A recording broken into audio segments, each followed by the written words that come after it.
क्यों ये जो नया भारत बनाना चाहते हैं, मुझे रास नहीं आ रहा।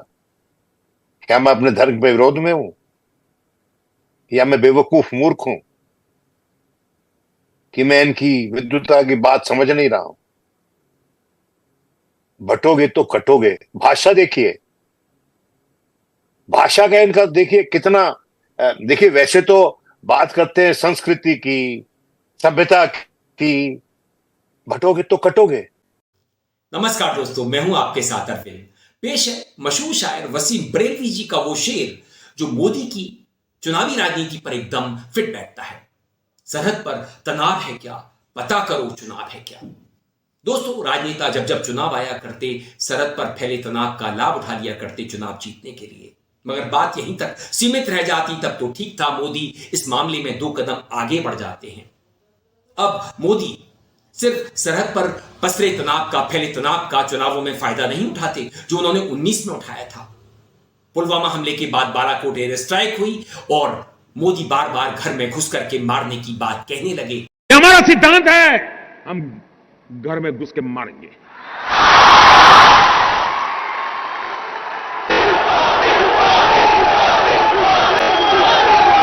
कोई देश ऐसी असहाय अवस्था में नहीं रह सकता है। 40 साल से आतंकवाद हिंदुस्तान के सीनों में गोलियां दाग रहा है जी। मगर जब बात चाइना की आती तो ये और उनका विदेश मंत्री चुप्पी साध लिया करता। कहने लगते चीन तो बड़ी ताकत है और हम सभी जानते हैं चीन से हम कितना इंपोर्ट कर रहे हैं। हम चीन को जितना एक्सपोर्ट करते हैं उसका 10 गुना इंपोर्ट करते हैं। मोदी की skill India, stand up India, make in India का क्या हाल है। भारत में कितने मोबाइल बनते हैं, आप डेटा चेक कर लीजिए। हम असेंबलिंग का काम करते हैं, हम पुर्जों को जोड़ करके मोबाइल बना लेते हैं, सामान बना लेते हैं। हम अपना ज्यादा कुछ नहीं बनाते। मगर मोदी बड़ी बड़ी बात करेंगे आपसे। जब चीन की बात आएगी तो घर में घुसने की बात इनकी जुबान पर नहीं आएगी, क्योंकि चीन हमारे देश के बड़े भूभाग पर कब्जा कर चुका है। कोई कहता है 2000 वर्ग किलोमीटर, कोई कहता है 4200 वर्ग किलोमीटर, कोई कहता है 4600 वर्ग किलोमीटर। भारत के सीमावर्ती इलाकों में चीन ने गांव बसा लिए हैं, वहां पर सैनिकों को रखा जा रहा है। हम वहां पर पेट्रोलिंग नहीं कर पाते। कुछ एक इलाकों में पेट्रोलिंग की बात हुई है, मगर वो वैसी ही बात है जैसे कोई कहता है माल तुम्हारा है मगर हाथ मत लगाना। तो चीन इसी नीति के तहत काम कर रहा है और मोदी और उनके विदेश मंत्री उनकी बात को मान करके देश में एक प्रोपेगेंडा खड़ा करवा रहे हैं कि देखिए हमने चीन से एक एग्रीमेंट कर लिया है, अब हम पेट्रोलिंग करेंगे, हमारी सेना पेट्रोलिंग करेगी। लेकिन सच्चाई इसके विपरीत है। असलियत आपको बताई नहीं जा रही है। दोस्तों, बटेंगे तो कटेंगे। मणिपुर में 2 साल से क्या हो रहा है, वहां पर किसको बांटा जा रहा है और किसको काटा जा रहा है, आप पता कीजिए। हमारे अपने भाई बहन हैं, किस तरह से वहां पर महिलाओं की इज्जत आबरू लूटी जाती है, उनकी मदद नहीं की जाती। किस तरह से सेना के एक जवान के साथ उनकी पत्नी के साथ दुर्व्यवहार होता है, अपमानजनक व्यवहार। किस तरह से बनारस में एक हिंदू बेटी के साथ बीजेपी से जुड़े 3 लड़के उसकी इज्जत आबरू लूटने का काम करते हैं, फिर मध्य प्रदेश में बीजेपी का चुनाव प्रचार करने चले जाते हैं। ब्रजभूषण शरण सिंह का उदाहरण आपके सामने है। राष्ट्र तब सशक्त होगा जब हम एक रहेंगे, नेक रहेंगे। बटेंगे तो कटेंगे, बटेंगे तो कटेंगे। लेके राम नाम का जड़ से इनको खाता। दोस्तों, बटेंगे तो कटेंगे का नारा योगी ने इसलिए दिया है कि हिंदू भाई बहन एक मुश्त बीजेपी को वोट कर दें, उपचुनावों में कर दें, महाराष्ट्र में कर दें, झारखंड में कर दें। मतलब हम इन्हें जितवा दें बस, बाकी हमारा भला हो ना हो। अगर राहुल, अखिलेश और तमाम नेता जातिगत जनगणना की बात करते हैं, उन लोगों को अधिकार दिलवाने की बात करते हैं जो अधिकारों से वंचित रहे हैं, तो ये लोग बटने और कटने की बात लेकर के आ जाते हैं। कहने लगते हैं जो लोग हमारा विरोध करते हैं वो भारत विरोधी हैं। अरे दोस्तों, योगी और मोदी भारत कब से बन गए, अमित शाह भारत कब से हो गए। भारत भारत है, भारत रहेगा, भारत सबका है। राजनीति होती रहती है, प्रधानमंत्री आते जाते रहते हैं, भारत वो नहीं हो जाते। इसलिए दोस्तों, इनकी बातों में मत आइए। एक है तो नेक है, दोस्तों, इस बात को आप इस तरह से समझिए कि हम सब अगर एक हैं तो नेक हैं। तो उसको अरबन नक्सलों की जमात गालियां देने का मौका पकड़े लेगी। और आज कोई अगर कह दें कि एक है तो सेफ है, तो ये लोग एक है तो सेफ है उसको भी गलत तरीके से परिभाषित करने में लगेंगे। हम सब एक हैं तो सेफ हैं, वो चाहे हिंदू हो, मुस्लिम हो, सिख हो, ईसाई, बौद्ध हो, जैन हो, किसी भी धर्म का हो या किसी भी धर्म को ना मानता हो, हम सबको एक रहना होगा, एक बनना होगा, एक भारत, अखंड भारत। मेरी माताओं बहनों की जिंदगी में सोना उसके स्वाभिमान से जुड़ा हुआ है, उसका मंगलसूत्र उसके जीवन के सपनों से जुड़ा हुआ है। तुम उसे छीनने की बात कर रहे हो अपने मैनिफेस्टो में? गोल्ड ले लेंगे, सबको वितरित कर देंगे। और पहले जब उनकी सरकार थी उन्होंने कहा था कि देश की संपत्ति पर पहला अधिकार मुसलमानों का है। इसका मतलब ये संपत्ति इकट्ठी करके किसको बांटेंगे? जिनके ज्यादा बच्चे हैं उनको बांटेंगे, घुसपैठियों को बांटेंगे।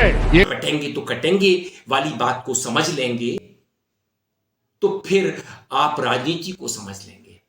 क्योंकि ये लोग कह रहे हैं कि हिंदू मत बटो, भले ही दलित, हिंदू दलित दूल्हा घोड़ी पर ना चढ़ सके, उस गली से ना गुजर सके जहां पर ऊंची जात के लोग रहते हैं। मतलब क्या है? अगर दलित के मुंह पर बीजेपी का कोई बंदा पेशाब करता है, उसके बाद क्या होता है? अरे हमारे ही अपने भाई बहनों के साथ देश में भेदभाव हो रहा है, किसी का अधिकार छीन लिया जाता है, बिना रिश्वत के काम नहीं होता, भ्रष्टाचार चरम पर है। ऐसे में आप वोट किसे करेंगे? समझ सोच करके करिए।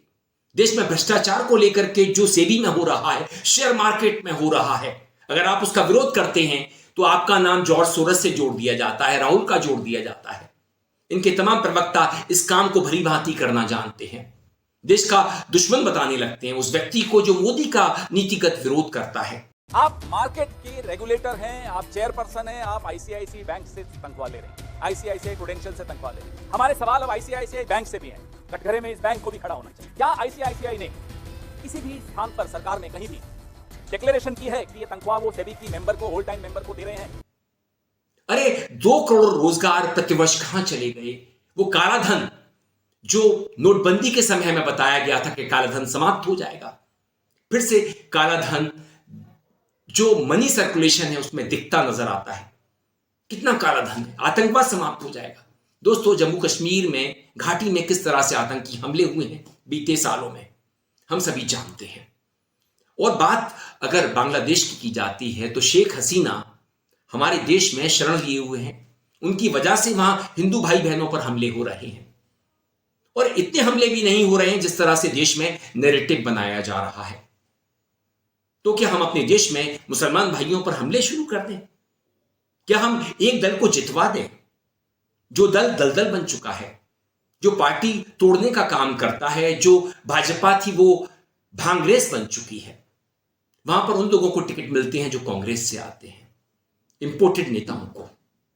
बीजेपी के जो छुटभैये नेता हैं बेचारे दरी बिछाते हैं, कुर्सी लगाते हैं, उन्हें टिकट नहीं मिला करते। तो ये मोदी की भांग्रेस है, इसे समझ लीजिए। योगी अगर आपसे कहते हैं बटेंगे तो कटेंगे, तो आप उनको बता दीजिए हम बटने वाले नहीं हैं, हम कटने वाले नहीं हैं, हम सब भाई बहन हैं, एक साथ रहेंगे और थोक भाव में तुम्हें वोट नहीं करेंगे, नीतियों के आधार पर करेंगे, मुद्दों के आधार पर करेंगे। दोस्तों, मोदी का विकास मॉडल कहां है? याद कीजिए गुजरात मॉडल को।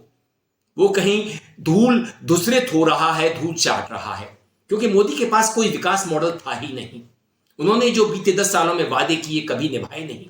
धारा 370 की बात कर लेंगे और 3 तलाक की बात कर लेंगे, इसके सिवाय कहने के लिए कुछ नहीं होगा। कुछ चमकती सड़कें नजर आएंगी जहां पर गडकरी टोल वसूली से भी उन्हें मेंटेन नहीं कर पा रहे हैं। कई सड़कों को वो बेचना चाहते हैं, खरीदार नहीं मिलता।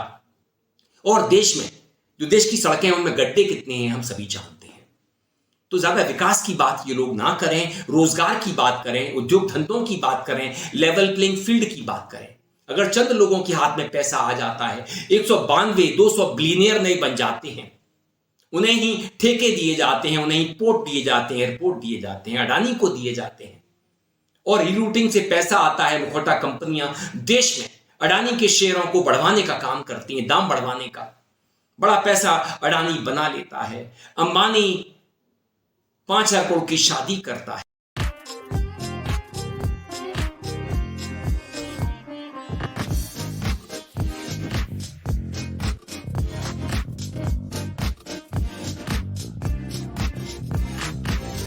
तो दोस्तों, बेगानी शादी में अब्दुल्ला दीवाना मत बनिए। मोदी रईसों के दोस्त हैं, दुल्हनिया की शादी में जाते हैं, बन ठन करके जाते हैं।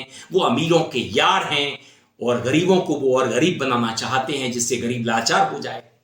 उस भूखे शेर की तरह से जिस पर कोई हमला भी करता है तो वो आ नहीं भर पाता। तो इसलिए वैसे शेर मत बनिए जिसमें ताकत ना हो। वो शेर बनिए जो गुर्रा सकता है, जो अपनी रक्षा कर सकता है।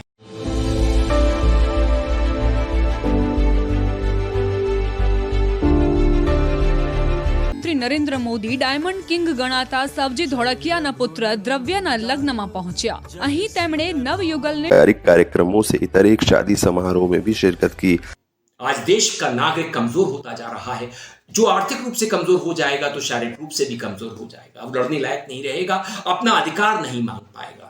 तो दोस्तों, ना बटिए ना कटिए। एक है तो सेफ है, बिल्कुल होना होगा हमें, और एक है तो नेक है। उस बात को इस तरह से समझिए कि सभी धर्मों के लोग एक हैं, हम सब साथ साथ हैं, भारत के साथ हैं, और भारत के लिए एक आवाज में कहीं भी बात आएगी तो अपनी आवाज बुलंद करने का काम करेंगे। मोदी और शाह भारत नहीं है, योगी भारत नहीं है, कोई भी भारत नहीं हो सकता। सत्ता आती जाती रहेगी, ये एक तमाशा है। इस तमाशे का हिस्सा आप मत बनिए, आप एक वोटर बनिए और समझ सोच करके मुद्दों के आधार पर, नीतियों के आधार पर उस दल को वोट कीजिए जो आपके अधिकारों की रक्षा करेगा, आपके भविष्य को सुरक्षित करेगा। मीठी मीठी बातों में किसी के में मत आइए, और वो जो रेवड़ियां और जो रेवड़े बट रहे हैं हर जगह, उनको खा पी लीजिए। वोट उसको करिए जो आपको पसंद है, जो आपके हितों की रक्षा करेगा, आपकी एक आवाज पर, आपके दरवाजे पर खड़ा होगा। दोस्तों, वीडियो पसंद आए तो आप इसे लाइक कीजिए, दोस्तों साथियों में खूब शेयर कीजिए, चैनल को सब्सक्राइब भी कर दीजिए, बेल आइकन का घंटी जैसा बटन जरूर दबाइए, जिससे कि आने वाले वीडियो की आपको नोटिफिकेशन मिल सके। आपकी प्रतिक्रियाओं का मुझे इंतजार रहता है। मेल आईडी और कमेंट बॉक्स में जरूर कीजिएगा। मैं था आपके साथ अरविंद।